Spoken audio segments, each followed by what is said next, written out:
परंतु सभी राज्यों ने अपनी गुड प्रैक्टिसेस का एक्सचेंज कर एक कैपेसिटी बिल्डिंग का संयुक्त अभियान चलाना पड़ेगा, तभी जाकर हम कर पाएंगे।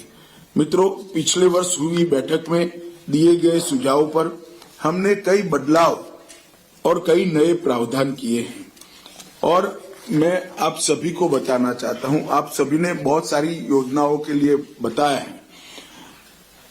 सुरक्षा संबंधी व्यय योजना एसआरई जो है 2004 से 14 में 1180 करोड़ रुपया खर्च किया जाता था और 14 से 24 में हमने 3006 करोड़ रुपया खर्च किया है, करीब करीब 3 गुना बढ़ाया है।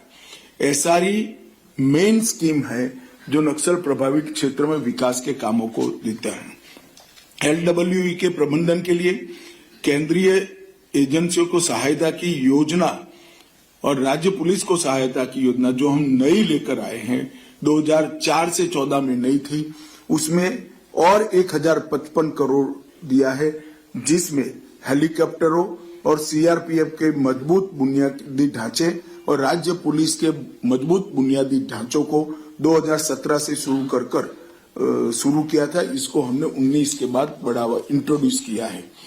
विशेष केंद्रीय सहायता SCA ये भी एक नई योजना हुई है और इसके तहत 3590 करोड़ रुपया ये 10 साल के अंदर लगभग 19 के बाद हमने खर्चने का काम किया है और कुल मिलाकर अब तक 14,367 करोड़ रुपया इसका अनुमोदित किया है और 12,000 करोड़ रुपए का खर्च हुआ है।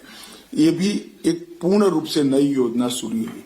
फोर्टिफाइड पुलिस स्टेशन पहले 66 बनाए गए 10 साल में, अब 10 साल में 544 बनाए गए हैं। सड़क नेटवर्क पहले 2,900 किलोमीटर बनाया गया, इस 10 साल के अंदर सड़क नेटवर्क 11,500 किलोमीटर बनाया गया है। मोबाइल कनेक्टिविटी के लिए विगत 10 साल में 4 से 14 तक कोई प्रयास नहीं हुए थे। 14 से 24 में 15,300 टावर लगा दिए गए हैं और उसमें से 5139 टावर को 4G का भी बनाने का काम समाप्त हुआ है। एकलव्य मॉडल स्कूल 2014 के पहले 38 स्वीकृत हुए थे, एक भी नहीं बना था।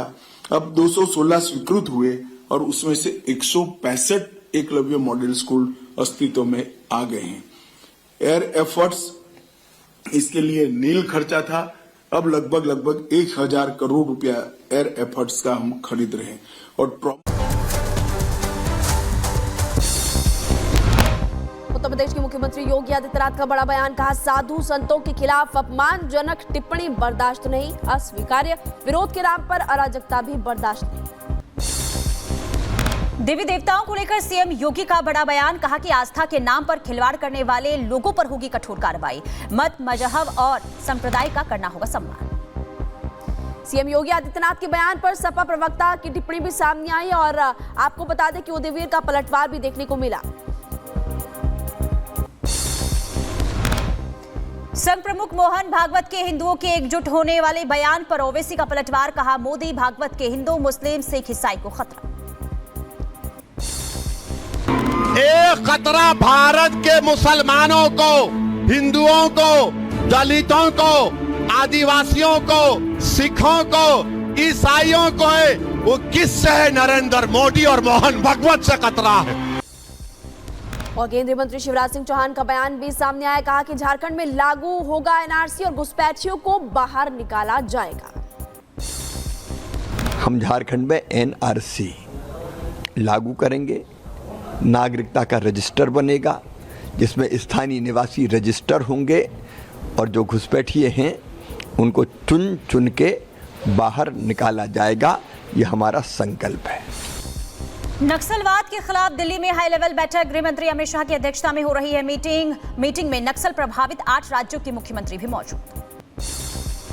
और दिल्ली के सीएम आतिशी ने बीजेपी पर निशाना साधा, कहा बीजेपी ने षड्यंत्र करके केजरीवाल को 6 महीने जेल में रखा, बीजेपी का कोई भी षड्यंत्र नहीं हो पा रहा सफल, दिल्ली में काम रोकना चाहती भारतीय जनता पार्टी। हमारे मुखिया अरविंद केजरीवाल जी के खिलाफ षड्यंत्र रचकर एक झूठे केस में फंसाकर अरविंद केजरीवाल जी को 6 महीने तक जेल में रखा। केजरीवाल का बीजेपी सरकार पर हमला, कहा आम आदमी पार्टी को खत्म करना चाहती है बीजेपी, मुझे झूठे केस में फंसाया। आज संजीव अरोड़ा के ऊपर ईडी की रेड कर दी, तो ये कोई भ्रष्टाचार के खिलाफ जांच थोड़ी चल रही है। ये तो ऐसे लग रहा है जैसे प्रधानमंत्री जी एक पार्टी के पीछे पड़ गए हैं बुरी तरह से। और आप सांसद संजीव अरोड़ा के घर पर ईडी की छापेमारी और इसी कार्रवाई पर भड़के सांसद संजय सिंह और कहा कि केंद्र सरकार की फर्जी केस बनाने वाली मशीन आम आदमी पार्टी के पीछे पड़ी। मनीष सिसोदिया का बीजेपी पर हमला, कहा कि सरकार एजेंसियों का कर रही है दुरुपयोग, आपको मिटाने की साजिश कर रही है बीजेपी।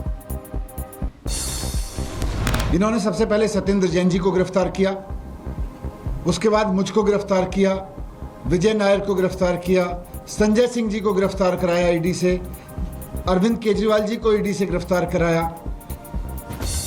सब बाहर आ गए। ऑनलाइन फॉर जॉब स्कैम मामले में लालू, तेजस्वी, तेज प्रताप समेत सभी 9 आरोपियों को 1 लाख की निजी मुचलकर पर कोर्ट ने जमानत दी और 25 अक्टूबर को अगली सुनवाई होगी। तेजस्वी यादव ने सरकार पर साधा निशाना, कहा कि राजनीतिक साजिश के तहत किए गए केस, एजेंसियों का किया गया दुरुपयोग। पूरी तरीके से जो है राजनीतिक साजिश षड्यंत्र जो है वो बार बार ये लोग करते रहते हैं और जितने एजेंसी हैं उनका दुरुपयोग करते हैं। मालदीव के राष्ट्रपति मोहम्मद मोइजू और प्रधानमंत्री मोदी के बीच द्विपक्षीय मीटिंग हुई, दोनों नेताओं के बीच कई मुद्दों को लेकर बातचीत। राष्ट्रपति भवन में मालदीव के राष्ट्रपति मोइजू का भव्य स्वागत किया गया। पीएम मोदी और राष्ट्रपति मुर्मू भी मौजूद रही। आज पीएम मोदी के साथ द्विपक्षीय बैठक भी करेंगे मोइजू। मालदीव के राष्ट्रपति मोहम्मद मोइजू को गार्ड ऑफ ऑनर से किया गया सम्मानित और वहीं पर राजघाट पहुंचकर मोइजू ने बापू को श्रद्धांजलि भी दी। जम्मू कश्मीर के बारामूला में चुनावी परिणाम से पहले बढ़ाई गई सुरक्षा, कल यानी कि 8 अक्टूबर को आएंगे चुनावी नतीजे। गुजरात एटीएस और दिल्ली एनसीबी की भोपाल में छापेमारी, इंडस्ट्रियल एरिया बागरोदा पठार में एक निजी फैक्ट्री पर छापा मारा। आपको जानकारी दें कि अभी पुलिस इस पूरे मामले को लेकर जांच पड़ताल में जुटी है। इधर उत्तर प्रदेश के मिर्जापुर में विंध्यवासिनी मंदिर में जूते पहनकर प्रवेश करने पर सरकारी अधिकारी निलंबित कर दिए गए हैं। वीडियो सोशल मीडिया पर वायरल हुआ।